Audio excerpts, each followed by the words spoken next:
Porque aquilo que parece ser algo patológico, na verdade, é algo que é normal na gravidez. E isso leva à ansiedade da paciente toda. Um exemplo bem fácil.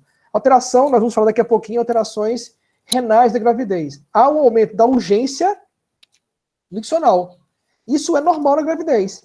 E isso pode ser confundido com uma cistite, por exemplo, onde também há um aumento da frequência e da urgência miccional. Tá? Então, infecção urinária na paciente normal, urgência e frequência miccional aumentam. Na paciente gestante, sem que haja infecção, há esse aumento. Então, entender o que é fisiológico, o que é patológico, é muito importante para não causarmos iatrogenia nas nossas pacientes. Tá? Só antes de começar essa aula, eu queria mostrar que eu andei pegando aqui na internet, foi a Diana quem perguntou, se eu não muito me engano, né? Olha, eu tinha colocado já uma imagem da inserção velamentosa, onde nós temos geralmente um cordão umbilical que se insere no bordo, na margem placentária, e nós temos aqui, olha, os vasos, tá certo? Ó, uma veia, duas artérias saindo, e esses vasos, eles estão desprotegidos, tá? Muito mais fáceis de serem rompidos. Do lado de cá, nós temos a vasa prévia. O que é a vasa prévia? Nós temos a placenta, o cordão umbilical, que passa entre o polo cefálico e o orifício interno do colo, e esse cordão umbilical, ele pode ser comprimido pelo feto ou, durante o trabalho de parto, forçado e rompido, tá certo? Então, a vasa prévia é isso aqui. Geralmente, nós temos a ocorrência de vasa prévia associada a alterações do cordão umbilical. É muito comum vasa prévia com inserção velamentosa. Ou, como nós estamos vendo nessa figurinha, os vasos do cordão umbilical estão desprotegidos, tá? Então, os vasos estão desprotegidos como se fosse uma vasa prévia também. Então, essas alterações morfológicas do cordão umbilical, eles às vezes vêm em conjunto, têm associados vários deles juntos, tá certo? Então, vamos agora para a nossa aulinha de repercussões fisiológicas da gravidez, tá? Então, qual é o nosso objetivo? Conhecer as mudanças anatômicas e funcionais do organismo materno. Nós vamos passar por alterações do sistema circulatório sanguíneo, vamos falar um pouco do sistema endócrino metabólico, sistema urinário, sistema digestivo e o sistema músculo esquelético. Ou seja, vamos ver a postura e a deambulação de uma paciente gestante, como elas modificam durante a gestação. Qual é a importância? Como eu falei para vocês, reconhecer as anormalidades, orientar como lidar com os desconfortos e contribuir para a vivência positiva da gestação, porque muitas dessas alterações, apesar de serem fisiológicas, causam bastante desconforto da paciente, tá certo? Bom, vamos começar. O que há de alteração no sistema circulatório? Há um aumento da necessidade de ferro e ácido fólico. Ferro e ácido fólico porque são substâncias fundamentais na formação do sangue fetal. Nós temos um feto em desenvolvimento em que a produção de ferro, de hemoglobinas, está acontecendo a todo vapor. Então eu preciso do ferro e do ácido fólico para essa formação. Então é muito importante que haja essa reposição de ferro nesse período, tá? As hemácias, consequentemente, elas aumentam, há um aumento das células de defesa, há uma plaquetopenia, uma diminuição das plaquetas, mas ela é relativa, nós vamos ver mais à frente isso aí, tá? E há modificação do sistema de coagulação, uma vez que haverá uma diluição, tá? Então nós teremos uma anemia, né, relativa, mas também teremos uma plaquetopenia dilucional, certo?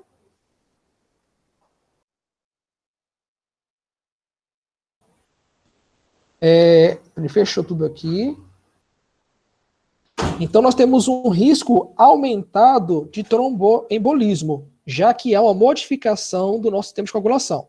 Lembre-se sempre que uma paciente gestante está no momento mais trombogênico da vida dela, tá? Nós temos alterações durante a gravidez e principalmente após a gravidez, ou seja, no puerpério. O momento mais trombogênico da vida dessa paciente é o puerpério. Então, nesse período, em pacientes que já tiveram eventos tromboembólicos previamente, devem estar bem atentas, porque elas podem ter um novo evento tromboembólico. Então, a paciente que já tiveram eventos tromboembólicos em gestações anteriores, deve fazer profilaxia para tromboembolismo com a ITEP, né? Bom, o sistema nervoso cardiovascular, temos um aumento da volemia, tá certo? O volume circulatório aumenta de 1 a 1,5 litro durante a gravidez, certo? Esse aumento, ele é iniciado por volta da 12ª semana, e o pico máximo dessa volemia é atingido nas 32, 34 semanas, certo? Isso é interessante porque, como eu falei para vocês, lá na outra aula, a placenta, ele é um território de baixa resistência. Então, por exemplo, pacientes hipertensos, tá? No começo da gravidez, por conta da placentação, a pressão tende a cair. Então, numa gestação normal, uma pressão no começo da gravidez, é normal que ela seja baixa. Mas, à medida que a minha volemia vai aumentando, a tendência é que essa pressão volte a se elevar. Quando é o máximo? O platô é em torno das 32 semanas. Então, uma paciente hipertensa que melhora no começo da gravidez tende a piorar novamente por volta das 32 semanas, tá certo? Onde os estágios retornam ao pré-gravídico de 2 a 3 semanas após o parto. Todo esse aumento de volemia retorna após 3 a 2 semanas após o parto. É interessante mostrar, porque isso aqui as pacientes às vezes se assustam. Teve o parto, seja normal, seja parto cesariano, elas têm um edema de membro inferior muito importante. E elas ligam para a gente desesperadas, tá? Nós temos que acalmar essas pacientes porque isso é fisiológico. Todo aquele volume que foi produzido, 1 litro a 1,5 litro a mais, ele é reabsorvido e volta normal por até 2 a 3 semanas depois do parto. Nesse período, esse líquido é reabsorvido principalmente por terceiro espaço e por questão de gravidade, membros inferiores. Então é muito comum que na primeira semana após o parto, essas pacientes tenham edema em membro inferior até importante, ok? Então, há um aumento do plasma e há um aumento dos eritrócitos. Só que o aumento do plasma, ele é bem mais acentuado. E isso leva o quê? Uma anemia fisiológica, tá? Então, a concentração da hemoglobina, ela diminui, mas a quantidade absoluta aumenta, ok? Então, olha só, esse gráficozinho é só para vocês entenderem isso aqui bem direitinho. Então, o azul é o volume sanguíneo que aumenta, tá?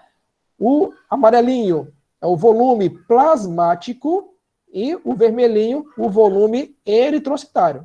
Percebam que o plasma sobe bem mais do que as hemácias.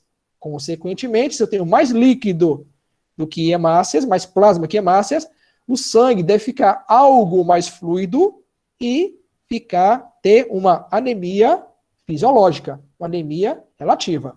Ok? De novo, até após 6 semanas após o parto, esse aqui é do Williams, tá? Ele coloca essa classificação de 6 semanas e não apenas 2 a 3, essa paciente volta aos estágios pré-gravídicos de volemia do volume sanguíneo. Ok? Então, a pressão arterial, como eu acabei de dizer para vocês, ela diminui no primeiro trimestre, ela fica ligeiramente baixa nos níveis pré-gravídicos, o tônus vascular está diminuído às custas de uma menor resistência vascular, tá? A circulação placentária, como eu já expliquei para vocês, emete uma baixa resistência, tanto é que essas pacientes, elas desmaiam, ficam com lipotímia, certo? E a gestação, ela tem um aumento progressivo dessa volemia, da pressão arterial até o final. Lembre-se que o platô dessa volemia é atingido entre 28 e 32 semanas, com o máximo de 32 semanas, certo? Às custas de quê? Do aumento da volemia. A gente está perguntando aqui, peraí, é 6 semanas ou 2 semanas? É que nessa literatura aqui, que é do Williams, esse gráfico aqui é do Williams, tá? Williams de obstetrícia, ele coloca 6 semanas. Nesse aqui, que é da literatura, tá, do Freitas, eles colocam de 2 a 3 semanas, tá? Esse retorno, ele é gradual, viu, Diana? Então, ele pode acontecer de forma mais gradativa, em algumas pacientes mais rápido, em outros pacientes menos rápido. O importante é entender que há um aumento progressivo dessa volemia, e essa volemia cai logo depois do parto, chegando algum tempo depois a valores normais, tá certo? Seja 2, 3 ou 6 semanas, isso pouco importa. O que importa é que ele há essa anemia fisiológica devido a uma diminuição da concentração de hemoglobina. Por quê? Porque o volume plasmático aumenta em maior intensidade que o volume eritrocitário. Tá bom? Então vamos lá. A frequência cardíaca fetal. Desculpa, a frequência cardíaca materna, ela aumenta no primeiro trimestre, tá? Ela aumenta em torno de 15 batimentos por minuto até o termo. Por que aumenta? Porque a volemia também aumenta, tá certo? Deixa eu ver aqui, Brian. Por que a resistência vascular cai no início da gestação? Lembra que eu falei para vocês, Brian, que a própria placenta é um território de baixa resistência? Então, a placenta faz com que a pressão da paciente baixe, tá? Como eu falei, na fase de 12, 13, 14, 15 semanas, esses pacientes têm desmaio, lipotímia. Por quê? Porque a placenta faz com que a pressão caia vertiginosamente, tá bom? É como se fosse um shunt. Ela rouba sangue da mãe, fazendo que essa pressão caia devido à baixa resistência periférica ao fluxo de sangue, tá bom? O coração da mãezinha, ela gradualmente aumenta para cima, para a esquerda e roda para frente. Ele sofre uma hipertrofia. Ele aumenta devido ao quê? A frequência cardíaca aumentada e ao volume aumentado. Ou seja, o débito cardíaco aumenta. Frequência e volume sanguíneo aumenta o débito. Consequentemente, o coração ele também há um aumento. Então, aumento do volume sanguíneo e débito cardíaco. Ok? Essas são alterações fisiológicas que são normais. Por conta disso, muitas vezes, com esse aumento, com essa hipertrofia do coração materna, não é incomum que a paciente passe a apresentar algum sopro, certo? Então, na ausculta do cardíaca, você pode evidenciar um sopro sistólico, certo? Geralmente de uma cruz em 4, em 6, dependendo do como você coloca, mas ele é leve, tá? Isso se a paciente não tinha essa alteração antes. A que se deve essa alteração não é algo patológico, é algo fisiológico que aumenta devido ao aumento da volemia, débito cardíaco e hipertrofia cardíaca, ok? Isso só durante a gravidez. O que acontece? No puerpério imediato, é o contrário. Só que também pode levar a sopros. Vejam bem, o coração ainda hipertrofiado, ele não vai voltar ao normal imediatamente. Só que a volemia cai muito rápido. E essa volemia aumenta o volume circulante. Esse líquido reabsorvido do útero, lembrem-se que o útero é uma esponja. Ele vai comprimir e jogar quase 500 ml de sangue de volta à circulação. Esse retorno venoso aumentado, a paciente com anemia relativa e o coração hipertrofiado podem fazer surgir sopros sistólicos fisiológicos também no puerpério, ok? Então são alterações que são totalmente fisiológicas que nós devemos ter esse cuidado ao avaliar essa paciente durante a gravidez e também durante o puerpério. Então, como eu falei para vocês, as síncopes e as tonturas se devem a uma instabilidade vasomotora. Por quê? Tem essa hipotensão postural. Porque as pacientes estão deitadinhas e levantam-se muito rápido, na gravidez é muito comum desmaiar, tá? E associa-se a isso, soma-se a isso, a tendência à hipoglicemia. Por quê? Porque nós temos uma criança que funciona como se fosse um parasita verdadeiro. Ela está ali consumindo muita glicose. E a passagem da glicose do sangue materno para o sangue fetal é através de difusão facilitada. Ou seja, a glicose pega carona naquelas bombas de sódio e potássio, tá? Fazendo com que haja uma passagem abundante para o feto e, consequentemente, às vezes, causando a hipoglicemia materna. Então, quando a mãezinha acorda muito cedo, não toma café e sai correndo para o trabalho, isso é a cara da síncope da tontura. Por quê? Tanto porque há uma hipotensão, ela passou a noite toda deitada e acorda de manhã muito rápido, se levanta, quanto pelo jejum prolongado, pode causar uma síncope e, no mínimo, tonturas. Isso é fisiológico. Nós tratamos como? Orientando essa mãezinha a se alimentar melhor, tomar cuidado, tá? Sempre andar acompanhada, porque essas síncopes e tonturas são comuns durante toda a gravidez, mas principalmente no primeiro trimestre, tá? Como é que eu cuido disso? Como é o manejo? Evitar sedentarismo. Lógico, pacientes que têm uma atividade física, elas têm um retorno venoso mais abundante, porque a musculatura das pernas são melhores, tem uma função cardíaca melhor, tem uma função respiratória melhor e consegue passar com menos sintomas durante esse período, tá? Uma dieta fracionada é importante, ok? Porque eu consigo diminuir a hipoglicemia. Então, uma gestante deveria alimentar-se pelo menos 6 vezes ao dia, tá? Não é comum comer muito mais todas as vezes, mas ela deveria fracionar a sua alimentação. Ou seja, ela toma um café da manhã, lancha no meio da manhã, almoça, lancha no meio da tarde, faz um jantar e antes de deitar, faça uma pequena ceia. Para quê? Para evitar essa hipoglicemia matutina, que é muito comum na gestação. Tá bom? Outra coisa muito importante para evitar essas alterações pressóricas importantes é a paciente estar em decúbito lateral, ou sentar-se com a cabeça baixando entre os joelhos, certo? Respiração profunda e pausadamente. Essas alterações, elas ajudam muito quando o paciente está no evento agudo, tá certo? Mas o decúbito lateral esquerdo, ele ajuda por quê? Porque você tira o útero de sobre a veia cava, fazendo que haja um retorno venoso, melhorando a oxigenação fetal. Ok? Isso é muito importante. Sentar-se com a cabeça entre as pernas ajuda a que esse retorno venoso seja facilitado para o cérebro e respirar profundamente e pausadamente oxigena melhor o sangue da paciente, melhorando as tonturas e as possíveis síncopes. Ok? Bom, ainda com relação ao sistema cardiovascular, nós temos as varizes e os edemas, tá? O edema, ele é fisiológico na paciente gestante. Qual é o problema? Na hipertensão, esse problema também persiste. Isso tanto é verdade que, antigamente, alguns anos atrás, a pré-eclâmpsia, o que era pré-eclâmpsia? Hipertensão, proteinúria e edema. Não era assim? Hoje, o edema saiu totalmente dessa definição de pré-eclâmpsia. Por quê? Porque as pacientes gestantes, fisiologicamente, podem demaciar. Inclusive, podem ter, até anasarca. Então, essas pacientes podem ter um edema intenso e isso ser apenas fisiológico. Por que isso? Porque há uma fragilidade capilar, tá? Então, aquelas pacientes que têm já varizes, famílias que têm varizes, elas têm uma tendência a aumentar em pelve e em vulva, e além dos membros inferiores, que nós vamos falar um pouco mais para frente, tá? E essas varizes, esses edemas, essa congestão vascular pode levar a uma sensação de dor, peso, em membros inferiores, em pelve, dormência e formigamento. Essa é uma queixa extremamente normal, principalmente à medida que a paciente vai avançando na idade gestacional, avançando em peso e aumentando o volume do útero, comprimindo a veia cava e diminuindo o retorno venoso. Ok? Como é que eu cuido disso?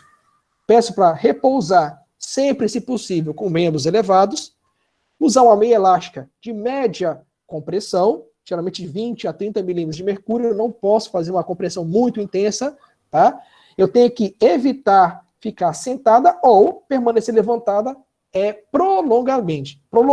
Ou seja, uma vendedora que passa o dia todo em pé, ela vai ter problema. Ou uma paciente que trabalha no escritório o dia todo sentado. Então ela tem que alternar, movimentar, levantar a perna, botar a perna para baixo, sentar um pouco, levantar um pouco. Isso é muito importante para que a circulação possa circular, vamos dizer assim, né? E evitar essa estase, levando a varizes e edemas. Tá bom?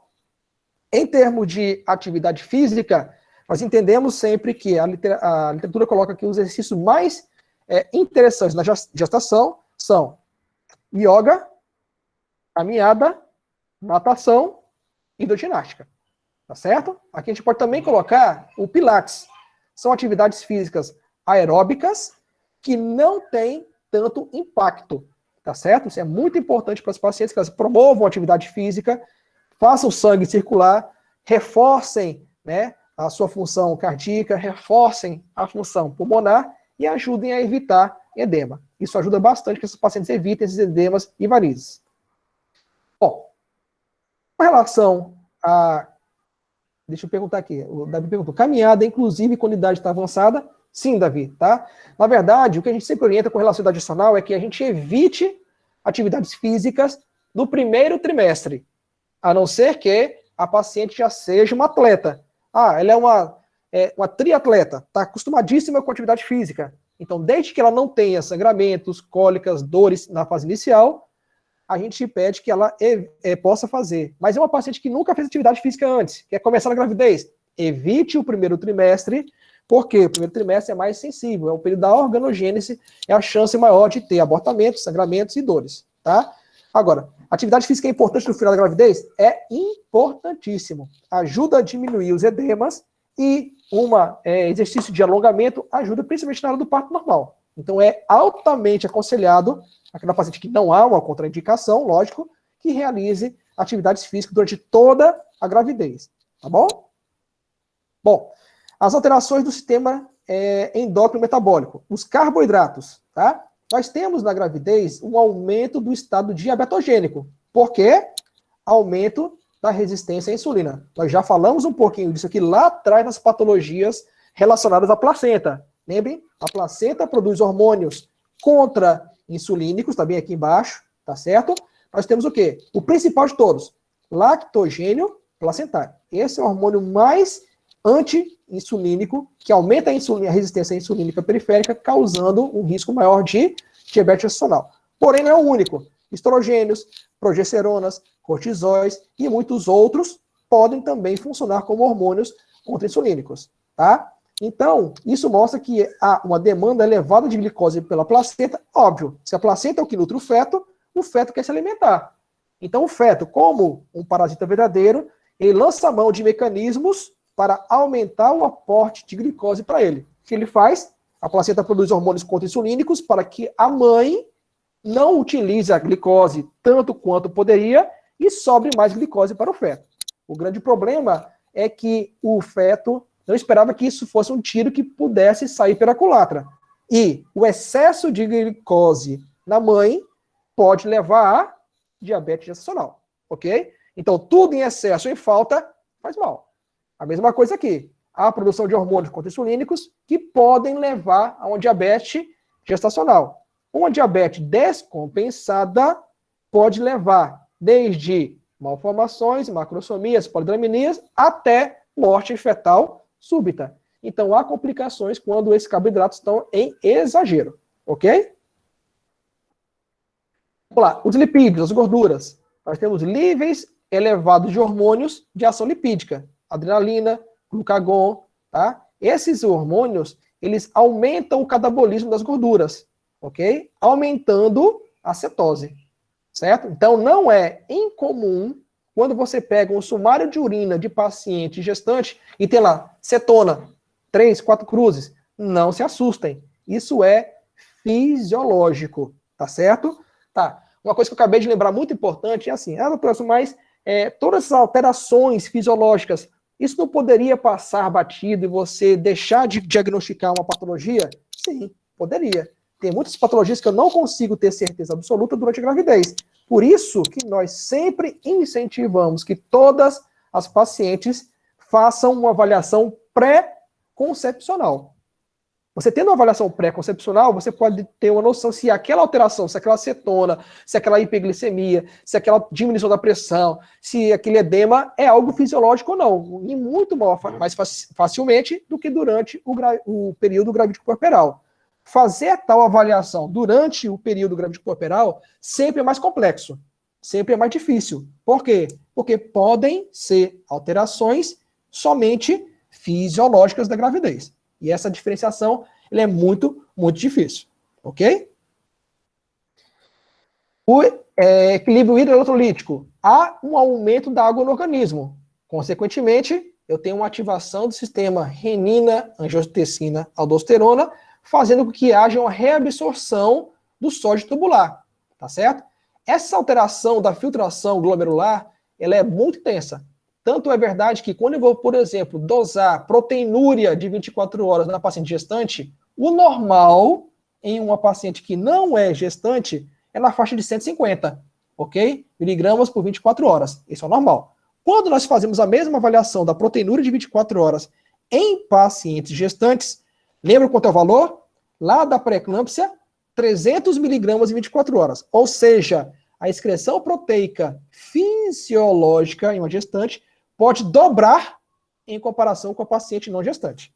Por conta do quê? Da alteração justamente do equilíbrio eletrolítico, das alterações renais e aumento da filtração glomerular. Ou seja, as excretas nitrogenadas caem no plasma materno e na urina aumentam. Tanto é verdade que a creatinina, por exemplo, que é normal na paciente adulta, chegar a 1,2, 1,4, na gestação, 0,9 já é alterado. Então, creatinina na gravidez normal, 0,8 para baixo. 0,9 acima já é um valor considerado alterado. E 1,1 já é sinal de gravidade. Percebam, na gravidez 1,1 é grave. Se estiver associado à hipertensão, eu já tenho a pré-eclâmpsia, por definição mais moderna, tá? Que é uma lesão de órgão-alvo. Mas a mesma paciente tinha uma creatinina de até 1,2 ou 1,4 fora da gravidez, é considerado normal. Isso pode ser uma alteração, é uma alteração fisiológica da gravidez. Ok? As proteínas. Há um aumento da utilização de aminoácidos. Consequentemente, a proteína diminui no plasma. Ok? Essas proteínas totais têm um aumento absoluto. Tá? Por quê? Porque há um aumento da produção proteica, da síntese proteica. E, por outro lado, a hemodiluição leva a uma diminuição da albumina. Então, tem uma hipoalbuminemia. Apesar de eu ter um aumento da produção de proteínas, lembre-se lá do volume eritrocitário, individualmente, ele aumenta. Só que, com o aumento da volemia, ao final das contas, há uma diluição relativa. A mesma coisa acontece nas proteínas. Tá? Então, se eu tenho uma hipoalbuminemia, eu tenho uma possível fuga de líquido do espaço menos osmótico para o mais osmótico. Então, o líquido pode fugir do intravascular para o extravascular. Então, está aqui do edema. Ou seja, há uma diminuição relativa por hemodiluição da albumina, das proteínas intravasculares, fazendo que haja fuga de líquido do intra para o extravascular, do vasos para o terceiro espaço, causando edema na paciente. Ok? Ou seja, edema em gestação é muito provavelmente algo fisiológico. Tá bom?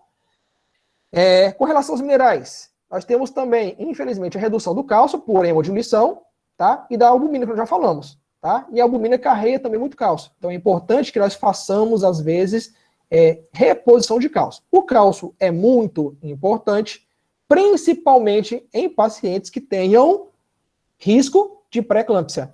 Então, pacientes de baixo poder aquisitivo, que se alimentam mal, pacientes de gestações gemelares, pacientes que tenham tido pré-eclâmpsia em gravidez anterior, pacientes que já tenham hipertensão, ou outras doenças que aumentam o risco, tipo lúpus, as trombofilias, elas devem fazer reposição de cálcio desde o início da gravidez. Por quê? Porque o cálcio cai durante a gestação, por hemodiluição. Isso é muito importante. E ele é um fator protetor, tá certo? Porque ele mantém os vasos com baixa resistência.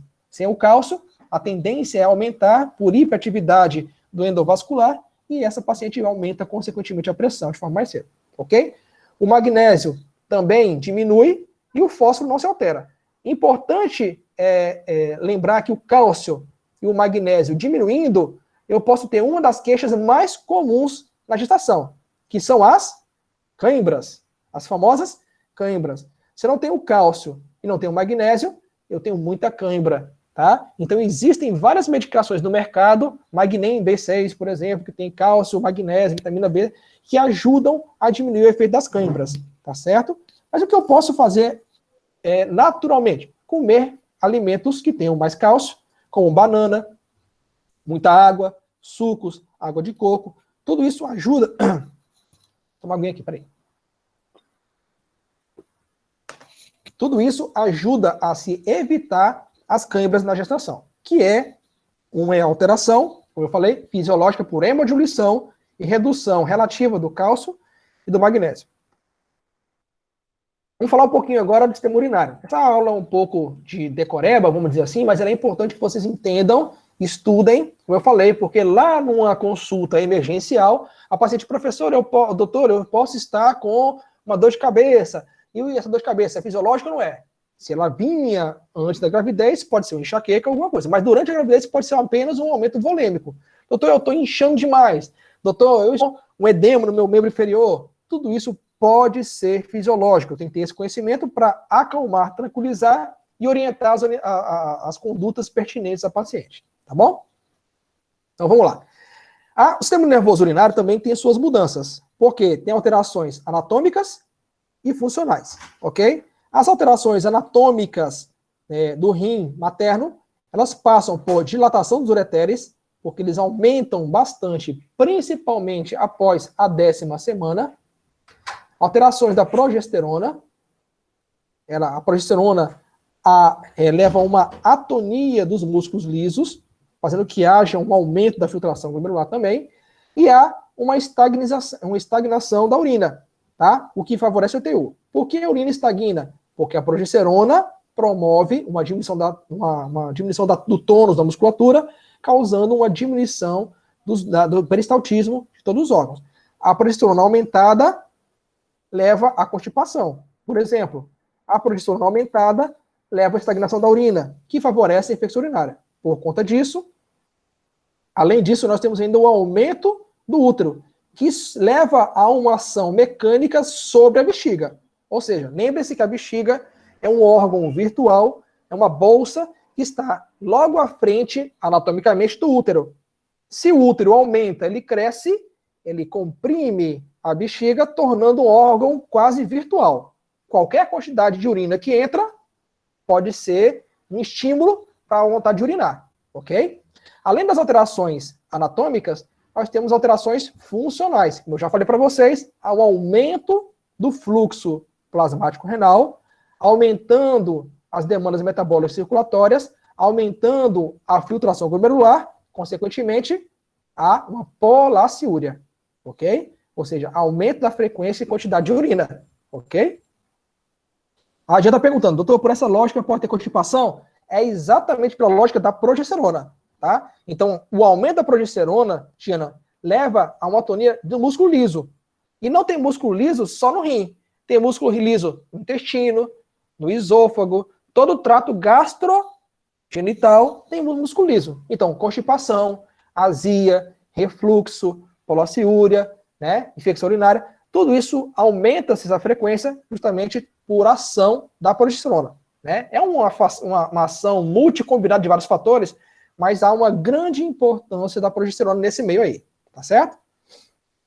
Então, finalizando, nós temos o quê? Que o sistema urinário, nós temos uma polaciúria, aumento da frequência urinária, porque o aumento da produção urinária com uma diminuição da bexiga. Isso faz com que a paciente tenha vontade de urinar muito mais vezes. É normal para doutor, eu estou acordando agora 3, 4, 5 vezes à noite para urinar. É normal. Isso é fisiológico. Isso não é. Lembre que a polaciúria pode ser um sinal de uma cistite, de uma infecção urinária. Neste caso, se ela tiver sinais de cistite, uma polaciúria, uma urgência urinária, mas a urinocultura for negativa, isso é normal, ok? Ou, no máximo, pode ser uma uretrite, tá? Mas a polaciúria, isoladamente, é algo fisiológico, é algo esperado durante a gravidez. Então, desse quadrozinho aqui também, retirado do Williams, onde nós temos várias alterações dos rins durante a gravidez normal, tá? Então, o rim, tá? Ele aumenta, fica mais ou menos 1 centímetro. Ele fica maior do que antes da gravidez, ok? Há uma dilatação, tá? Então, o rim aumentando e dilatando, ele vai ter um quadro de hidronefrose. Então, no ultrassom, vai mostrar isso aí. Só que essa alteração, ela é principalmente à direita. Por que à direita? Porque o porque o útero, durante o crescimento dele, tem uma destroversão à direita. Ou seja, o útero tende a crescer e rodar para a direita.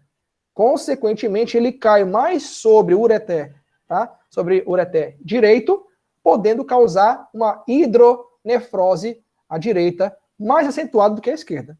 Então, hidronefrose leve, moderada, mais à direita, é totalmente fisiológico durante a gravidez, ok? Então, qual é o problema clinicamente isso aqui? É que eu posso facilmente confundir essa hidronefrose com uropatias obstrutivas, com retenção urinária, né, com síndrome da distensão, pielonografia, enfim, eu posso ter uma iatrogenia, levar a exames e tratamentos desnecessários, porque eu desconhecia que o rim aumenta muito, o útero roda para a direita, e essa hidronefrose à direita, ela é fisiológica e muito comum na gravidez, tá bom?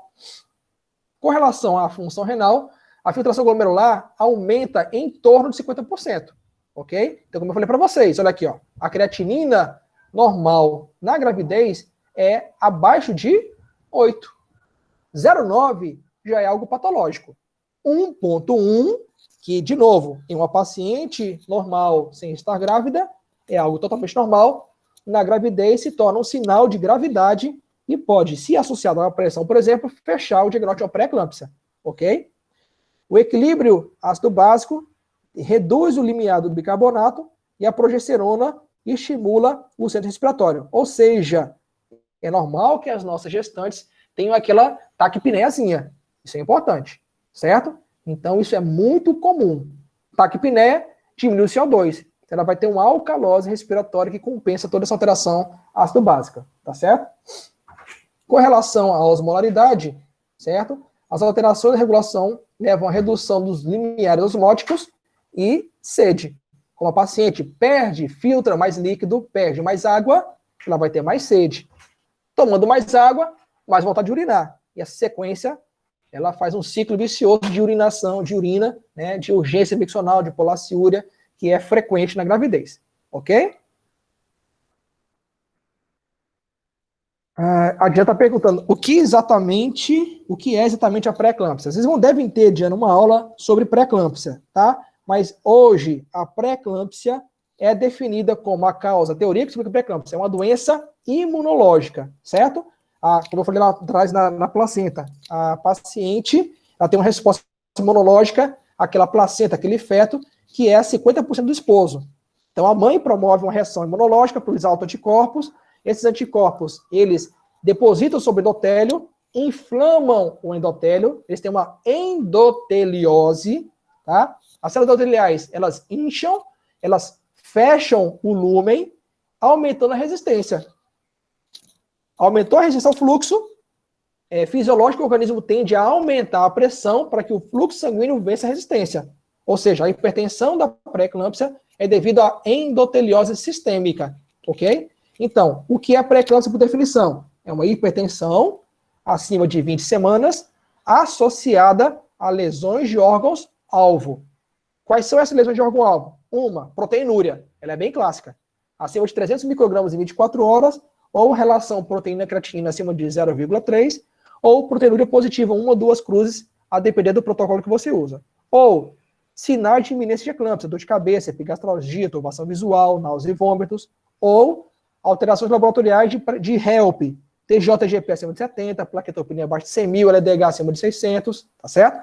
Edema agudo de pulmão ou ascite. Então, vocês vão ter uma aula só sobre isso aí para explicar bem direitinho, tá bom? Mas é importante saber que as alterações fisiológicas, elas aumentam a tendência à pré-eclâmpsia. Então, pacientes que já têm histórico na família, pessoal, ou alterações que favoreçam a pré-eclâmpsia, como gemelaridade, hipertensão, trombofilias, elas têm que usar medicações profiláticas para a pré-eclâmpsia, porque se não usar, provavelmente elas vão ter esse problema. Ok? Vamos dar continuidade aqui. O sistema digestivo, tá certo? Há um relaxamento da musculatura lisa do trato gastrointestinal. Lembra que eu falei para vocês lá atrás, que também acontecia isso no sistema urinário? Acontece a mesma coisa no sistema digestivo. Por conta de quem?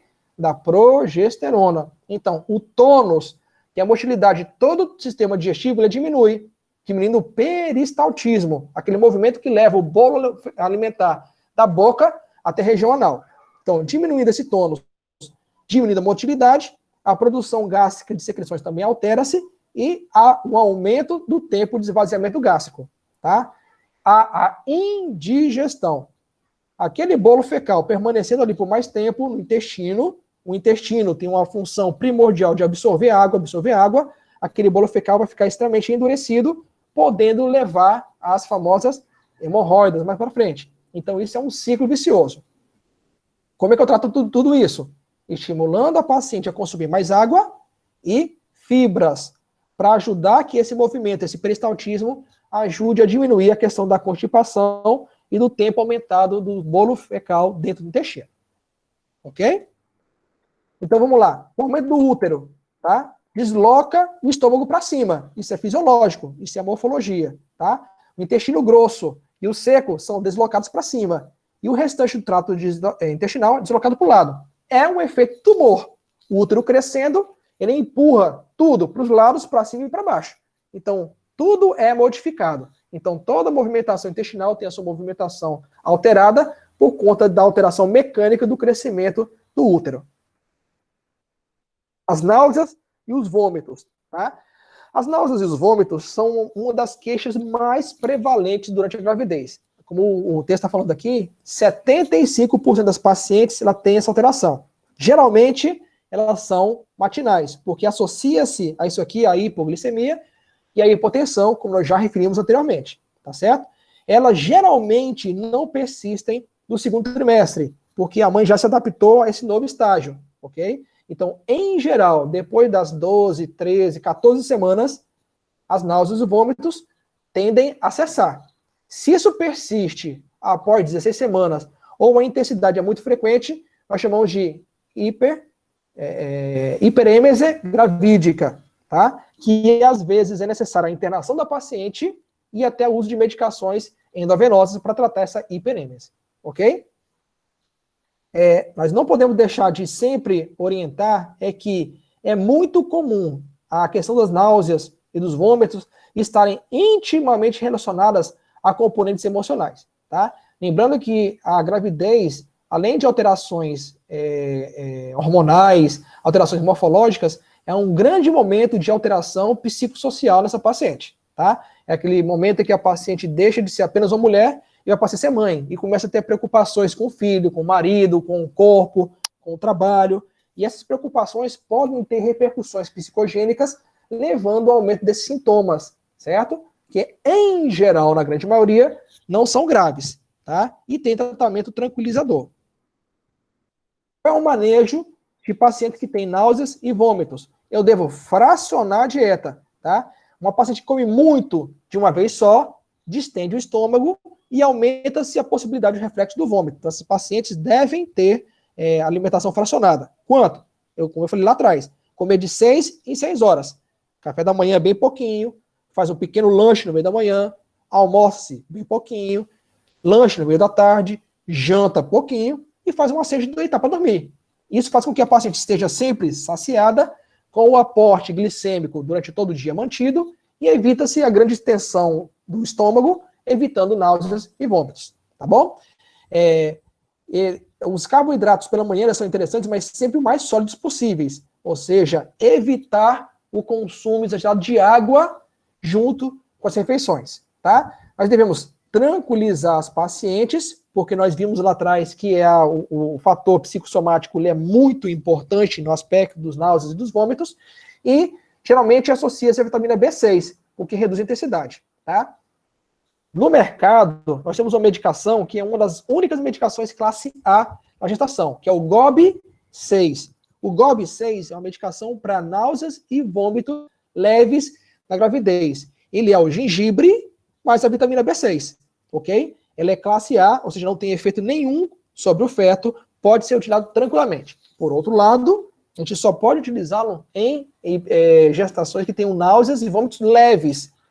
Eles não têm efeito adequado sobre aquelas que têm maior intensidade, ok? Eu pergunto aqui o Vonal, tá?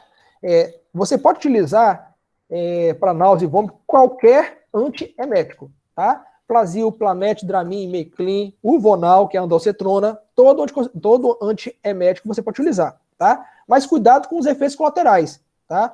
Os Plasil, Plamet, Bromoprida, né? Eles têm um aumento dos efeitos, me fugiu agora, que é a reação extrapiramidal, tá?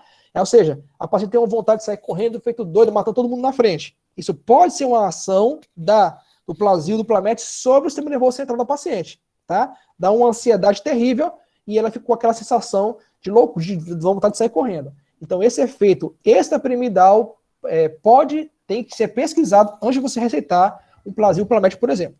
O Dramin, tá? É outra medicação muito utilizada.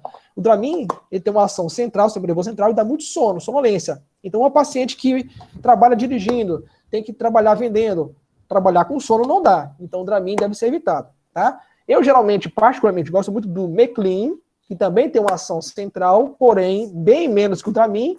E, em segunda instância, o Vonal, que é a andocetrona, tá? A andocetrona é muito potente, o melhor que nós temos, porém é o mais caro. Então, eu sempre deixo ele para a segunda opção, tá bom? Repete o nome de qual? De todos eles. Plasil, Plamet, que tem muito efeito da reação extrapiramidal, tá certo? O Meclin é um custo-benefício muito bom, certo? Porque tem uma ação central, mas não deixa a paciente tão dopada. O Dramin ele deixa a paciente muito, muito dopada, né? Quem está acostumado não tem problema nenhum, mas tem paciente que, por exemplo, tem medo de avião, toma o Dramin e capota, dorme a viagem toda, tá certo? Então eu uso muito o Meclin e, se não funcionar, o Vonal. Por que o Vonal? Porque o Vonal é um pouco mais caro, é um custo maior, não é todo mundo que tem acesso a ele, ok? Cialorreia, sangramento gengival. Muito comum essas duas alterações, tá? Pode acompanhar náuseas e vômitos, o surgimento de cáries dentárias por dificuldade de higienização, tá? E a hipertrofia gengival é devida ao estrogênio sistêmico. Essas alterações são extremamente comuns, por isso é fundamental, seria importantíssimo que todas as pacientes gestantes tivessem um pré-natal multiprofissional. Não passasse apenas com o médico e enfermeiro, mas fosse também com o dentista, que fosse também com o pré-natal psicológico. Então, nós já falamos que tem aquele quadro psicogênico muito importante, pelas alterações físicas, sociais da paciente, e elas merecem ser acompanhadas. Então, há alguns serviços que oferecem o pré-natal psicológico. Então, é muito importante se ele fosse oferecido de forma ampla. E aqui, a avaliação odontológica também é muito, muito importante. Por quê? Porque as cáries aumentam a sua frequência, porque a higienização durante a gravidez é dificultada. Por quê? A paciente tem uma hipertrofia gengival, sangra, e a paciente evita ficar escovando o dente. Mas é importante que, justamente, faça a higiene de melhor forma para evitar a infecção. Hoje, é bem sabida a relação entre infecção periodontal e trabalho de parto prematuro. Então, uma lesão, infecção lá na boca, influencia o trabalho de parto prematuro. Então é importante que nós, obstetras, ou quem estiver acompanhando o pré-natal da paciente, leve essa paciente, oriente essa paciente a fazer uma avaliação odontológica. Ok? O manejo da cialorreia sangramento gengival. Não há tratamento específico, tá? Recomendamos escovar os dentes, tá? Mas orientamos que usem escovas macias para evitar machucar muito essa gengiva, massagem gengival, e sempre uma avaliação odontológica, ela é altamente recomendada, ok? Como eu falei, nós devemos dar sempre, ter o apoio de profissionais ao nosso lado. Então, bons profissionais, odontólogos, dentistas, né, psicólogos, endocrinologistas, junto com a obstetrícia, é fundamental para um bom desfecho do período gravídico puerperal. Outra queixa muito frequente é a azia, tá? Afeta 2/3 das pacientes. 66% a 67% das pacientes têm queixa de pirose nesse período da gravidez, tá? E ela se deve a quê? Principalmente a ação mecânica do útero, que está crescendo, comprimindo o estômago, tá? Há o aumento do refluxo gastroesofágico, como eu falei para vocês ali atrás, a progesterona relaxa o esfíncter, a cárdia, aquele esfíncter do estômago, fazendo com que esse refluxo aumente, ele fique mais facilitado, tá? Isso causa muita angústia e desconforto, tá? Então é muito importante que essa paciente, ela seja orientada com relação a isso. Como é que eu manejo isso, tá? Então, dieta, de novo, fracionada, comer 6 vezes por dia, evitar alimentos muito gordurosos, alimentos que aumentem essa azia, e evitar deitar após as refeições. E eu acrescentaria aqui, evitar tomar líquido junto com as refeições. Se eu crio aquela papa alimentar junto com muita água, vira uma sopa. E, consequentemente, o alimento mais fluido é mais fácil de ter o refluxo dele, tá bom? Então é muito importante que essas pacientes sejam orientadas a fracionar a alimentação, evitar alimentos que causam azia, alimentos muito ácidos, alimentos gordurosos, alimentos irritantes gástricos, e evitar deitar após a refeição, associado a evitar líquido juntamente com a refeição.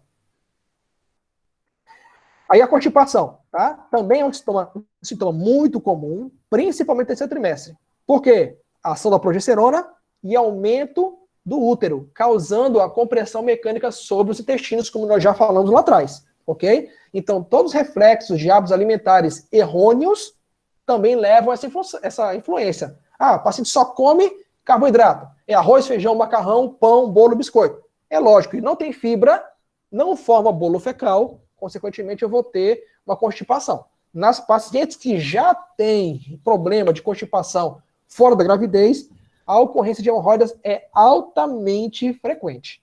tá? Então, é muito importante que a paciente, no começo do pré-natal, já seja orientada que se ela já tem uma constipaçãozinha, a tendência natural, fisiológica da gravidez é piorar. Aí o manejo, aumentar o consumo de fibras, muita fibra, folhas, frutas, verduras, granola, tá? Podemos colocar fibras artificiais, mas não há necessidade. Então, essas pacientes que têm uma alteração da dieta antes da gravidez, como eu falei para você lá atrás, o ideal é que essa paciente faça uma avaliação pré-concepcional. Se na avaliação pré-concepcional eu já entendo que há uma constipação crônica nessa paciente, eu devo orientá-la a uma reeducação alimentar. Muita fibra, muita fruta, verduras, legumes, muita água, tá? Os laxantes químicos devem ser o último recurso. Por quê? Vai chegar um momento em que a defecação só vai acontecer com o uso do laxante. E ela vai ter uma constipação crônica, além da falta de fibra, alimentação, além da progesterona, pelo uso prolongado de laxantes. Ok? Essa constipação é uma das queixas muito prevalentes também. Muito prevalentes. As hemorroidas, como eu falei para vocês, né? A dieta tem que ser uma dieta rica em fibras, evitar papel higiênico, preferir lavar, tá? Evitar papéis higiênicos coloridos ou ásperos, porque os corantes podem também irritar, causar uma irritação desses vasos do plexo hemorroidário, certo? Então, a higiene deve ser realizada com água e sabão neutro de preferência, tá? Usar compressas mornas, se o sangramento for persistente, tá? Ela deve ter uma avaliação do coloproctologista. Certa vez, eu num plantão, atendi uma paciente que estava com sangramento retal. Quando a gente foi examinar, ela tinha uma hemorroida vazando, esguichava sangue, tá? Parecia um chafariz, tá? O que fazer? Comprimir, chamar o cirurgião para dar um ponto. Teve que dar um pontinho para fazer a esclerose daquele vasinho, senão ele ia continuar sangrando sem parar. Aquilo ia resolver o problema totalmente da paciente? Não. Ia resolver aquele sangramento momentâneo. Mas as hemorroidas, ela tem que fazer tudo isso que nós falamos. Dieta rica em fibras, né? Muita água, né? Evitar papel higiênico colorido e ter essas orientações. Podendo usar até laxantes, mas não deve ser utilizado de forma contínua, porque isso pode causar uma constipação crônica nessa paciente.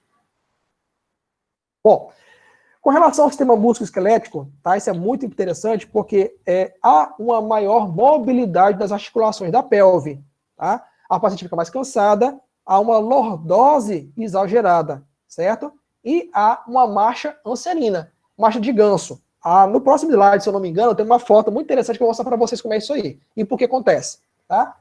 Qual é o manejo? Deixa eu saber aqui, a Diana está perguntando aqui, por que essa recomendação de banho de vapor, tá? Porque compressas mornas, elas diminuem a irritação, a inflamação, viu, Diana? A gente não usa isso muito aqui no Brasil. A gente usa mais ela compressa quente, tá certo? Então, não, o banho de assento, eles usam mais com antissépticos, tá? Eles usam aquele Flogor Rosa, por exemplo, que é uma medicação que é um antisséptico. Então, ele ajuda a evitar infecções. Um dos grandes problemas das infecções das hemorroidas são as infecções secundárias. Então, eu faço um banho de assento com água morna e, por exemplo, o Flogor Rosa é uma das medicações para tornar o ambiente mais asséptico e o calor diminuir a inflamação, tá bom?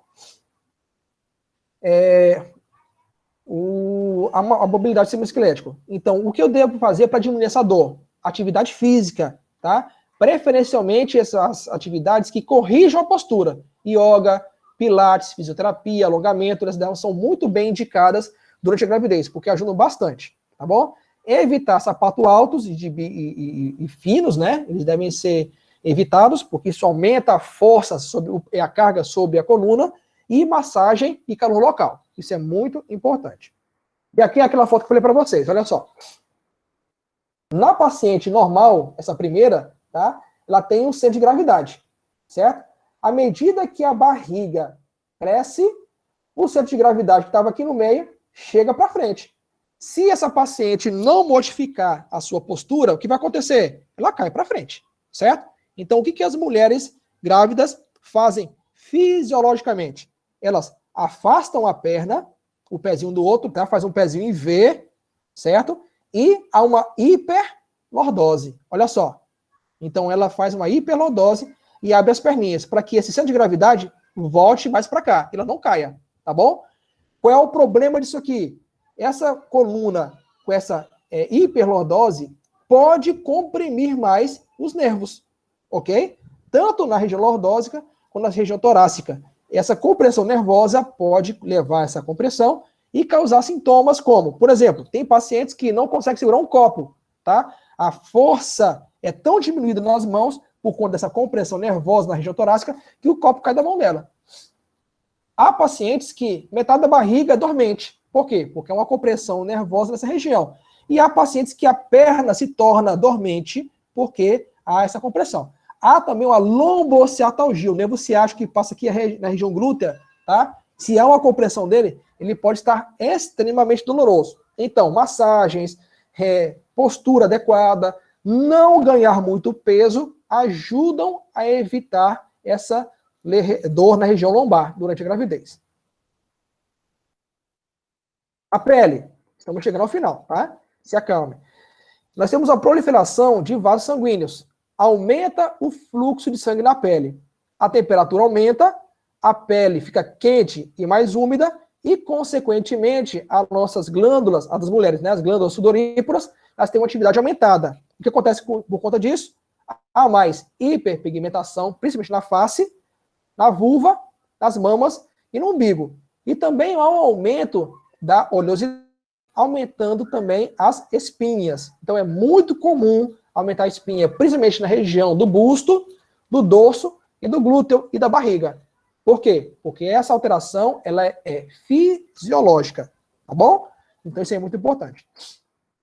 Aqui nessa foto nós temos o que chama de cloasma gravídico, tá? É uma hiperpigmentação, tá? Os melanócitos, eles aumentam a sua frequência e a pele, se essa paciente tomar muito sol, ela escurece. Aí forma essa região, olha só, em vespertílio, chamado de cloasma gravídico, certo? Então ela está mais relacionada a onde há o melasma, cloasma, né, gravídico. Ela está mais relacionada a regiões onde há mais incidência de sol, tá certo? Isso é importante. Por que no início da gravidez se diz que a pele e o cabelo ficam mais bonitos? Porque ela torna a pele um pouco mais oleosa. Mais oleosa, ela fica mais bonitinha, tá? E depois, a tendência é regredir. Há algumas pacientes que já têm uma tendência a formar o melasma, o cloasma gravídico, ela melhora, mas não some tudo. Mas há medicações que os nossos amigos dermatologistas podem passar para clarear a pele. Então, a orientação de, durante a gravidez, não usar clareadores de pele, mas protetores solares. Entendeu? Então, há necessidade de protetor solar, usar chapéu, evitar sair em horários que levem essa incidência frontal de raios solares, tudo isso para evitar a ocorrência de melasma ou cloasma gravídico, ok? Então, outra local muito, muito comum é a linha negra, tá? É uma linha escura que aparece na linha média do abdômen das pacientes gestantes. Algumas aparecem geralmente infra-umbilical, mas outras estão ficam em toda a distensão do abdômen dela. Tá? É muito comum, é algo fisiológico, e muitos pacientes se assustam com isso aqui. É algo fisiológico. Tende a desaparecer no pós-operatório, mesmo porque o abdômen não é um local onde haja tanta incidência de sol. Isso acontece mais no rosto e nos ombros, tá bom? Para finalizar, nós temos os sinais clínicos de gravidez. São alterações anatômicas na mama e em outros locais, que eu vou falar para vocês que às vezes caem nessas provas, tá? Então, um sinal de gravidez são os tubérculos de Montgomery. O que são os tubérculos de Montgomery? Nós temos aqui, depois tem uma foto para mostrar para vocês, bem direitinho, tá? São glândulas que rodeiam o mamilo e que adquirem um tamanho maior e elevam-se sobre a superfície da auréola, tá? A função, secretar líquido lubrificante que forma uma película protetora sobre as auréolas. Isso, desde o começo da gravidez, já acontece. Para quê? Para preparar essa mama para uma futura amamentação. Tomando aguinha aqui. Ok? Então, esses são sinais, tá, de modificações anatômicas que acontecem fisiológicos. O sinal de Hunter, tá, é quando a auréola secundária aparece, ok? Então, forma uma irregularidade. Uma auréola que ela é bem delimitada, ela fica mais aqui, ó, apagada. Esse é o sinal de Hunter, tá? aqui, se você forçar bem, você vai ver bem direitinho os tubérculos de Montgomery.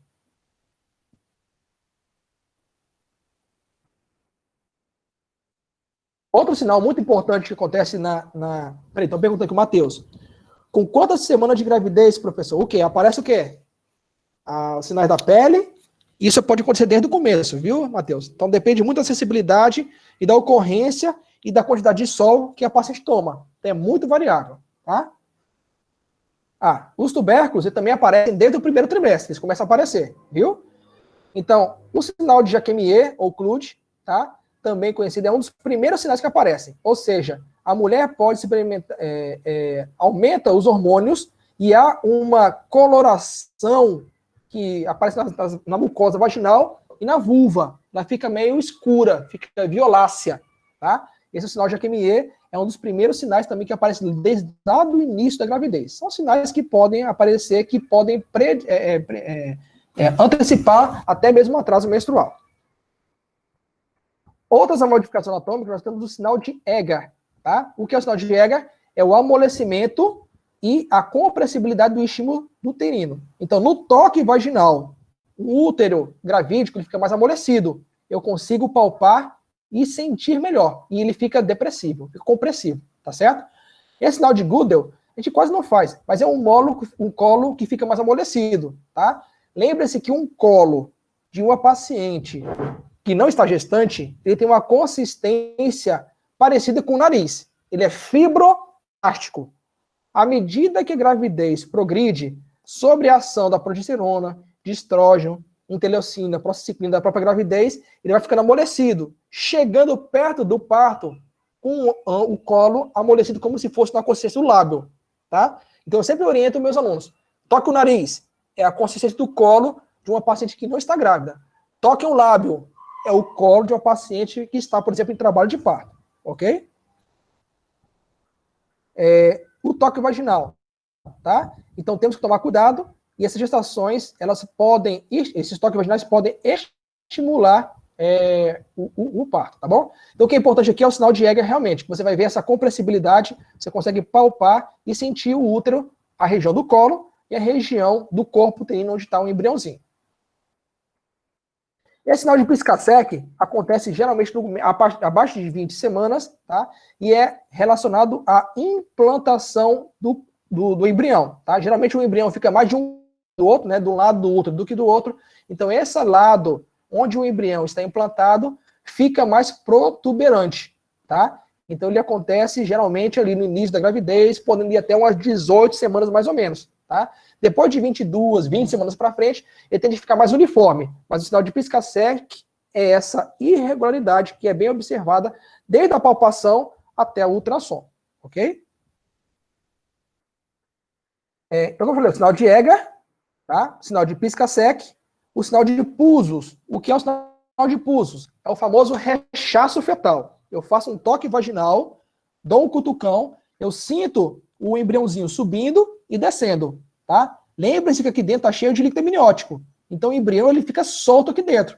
Então um toque, uma empurrada, pode fazer com que o embriãozinho suba e desça. E no meu toque eu consigo sentir esse rechaço fetal. Ele é chamado de sinal de pulsos. Tá certo? E por último, o sinal de Noble-Boudin. Sinal de Noble-Boudin, eu vou, uma paciente que não está grávida, fazer um toque, eu vejo o fundo de saco vaginal livre. Ok? Em uma paciente gestante, em que o útero está crescendo, lembra que eu falei que o útero cresce para cima, para baixo, para os lados? Esse fundo de saco vaginal ele está preenchido. Quando eu toco, eu sinto a massa uterina atrás dele. Se o útero está aumentado, um sinal de gravidez. É certeza que é gravidez? Não. Isso pode ser um mioma, pode ser um tumor pélvico, pode ser um problema até no intestino, que está contíguo ao útero, mas eu posso ter a gravidez. Então, é um sinal de probabilidade de gravidez.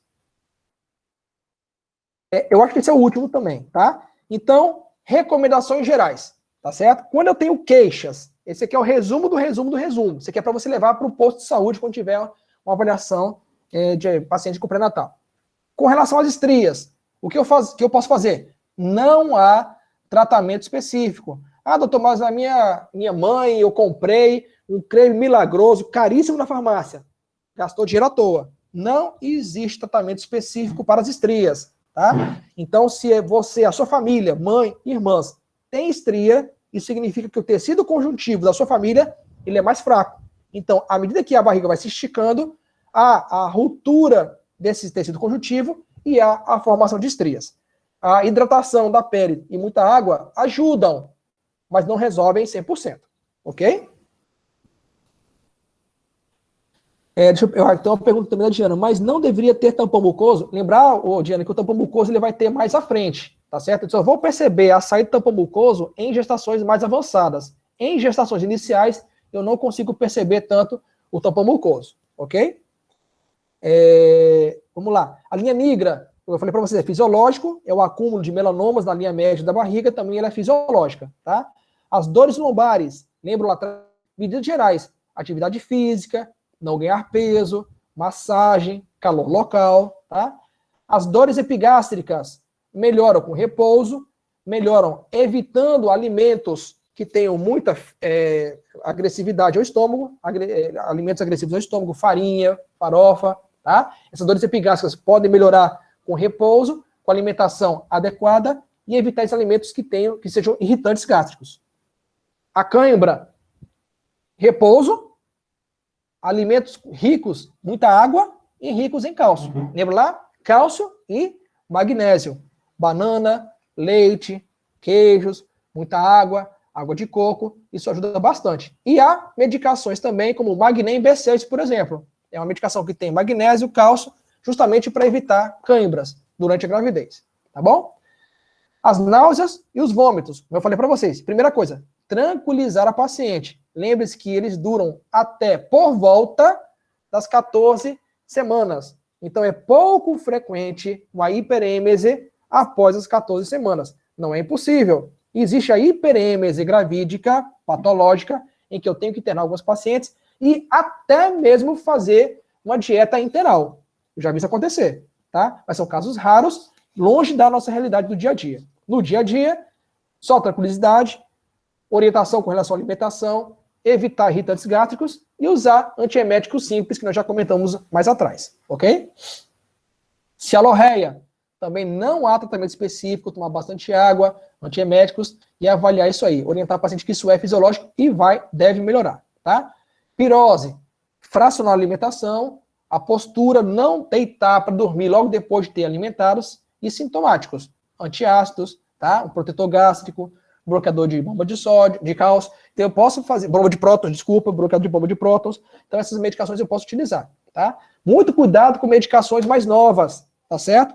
A obstetrícia é uma especialidade de medicações antigas. Por que isso?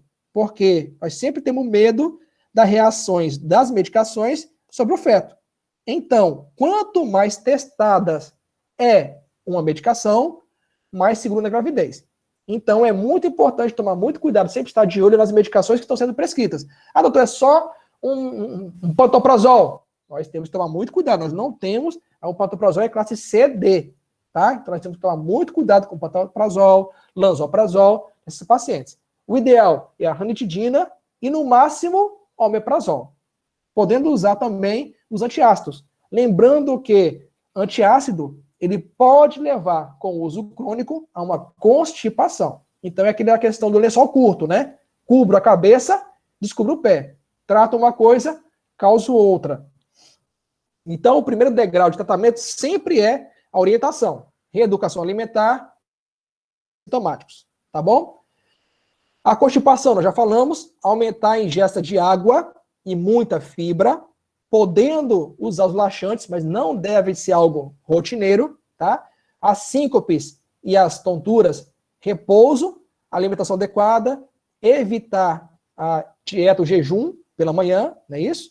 As varizes, os edemas, ter uma elevação dos membros e meias elásticas, movimentar, atividade física leve, cuidado com atividades físicas que envolvam impacto, tá bom? Eu devo evitar jumping, eu devo evitar bicicletas, eu devo evitar atividades que a paciente possa cair, tá? Doutor, pode fazer caminhada? Pode. Cuidado, eu já vi paciente minha que levou a carreira do cachorro e acabou sangrando depois, tendo muita cólica. Então, muito cuidado com a atividade, deve ser o mais controlada possível, tá?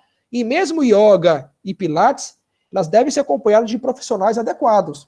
Tem atividades do yoga e pilates que são super avançadas, tá? Que podem levar a um esforço exagerado. O objetivo não é o esforço, é o alongamento, tá? E a respiração adequada, e a postura.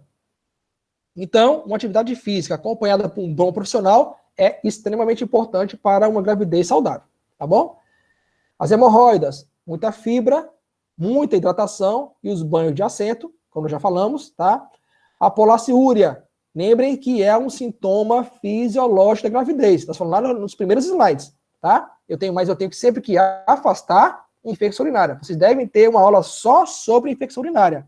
Não basta a paciente ter uma polaciúria, uma urgência urinária, e você pode fechar o diagnóstico de infecção urinária. Não, eu tenho que ter, teoricamente, 2 urinoculturas com 10 a 15 unidades formadoras de colônia. Isso é o que diz a teoria, tá bom? Então eu tenho que tomar muito cuidado para não tratar desnecessariamente as minhas pacientes, ok? E por último, as leucorreias, que a gente não falou muito na nossa aula, mas o conteúdo vaginal ele aumenta bastante na gravidez, por ação de estrogênio e progesterona, né? E esse aumento da produção vaginal, muitas das vezes é confundido pela paciente como um corrimento, como uma vaginose, uma candidíase, tá? Eu só devo tratar essas pacientes se realmente eu constatar. Por quê? Qualquer quadro infeccioso, inclusive as vaginoses, as clamídias, tricomonas, elas podem aumentar o índice de trabalho de parto prematuro.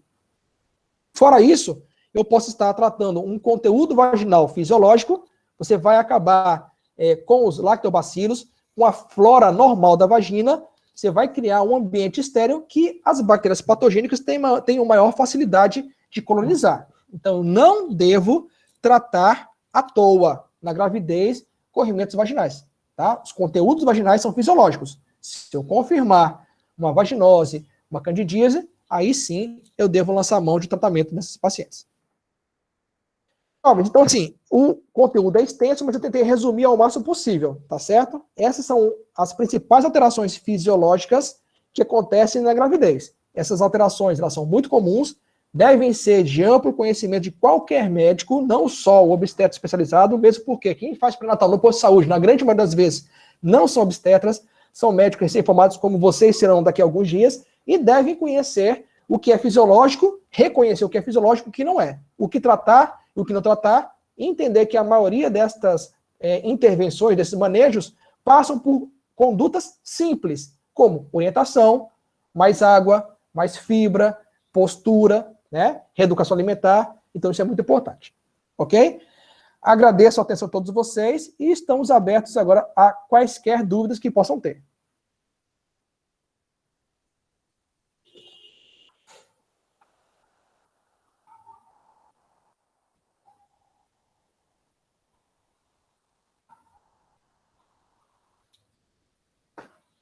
Ok. Não há dúvidas?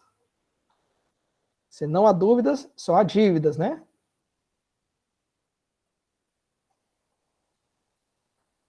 Ok. Se houver dúvidas, estamos aqui à disposição, ficar aguardando um pouquinho. Obrigado pela atenção de vocês. Uma boa tarde a todo mundo, meus queridos. Um abraço.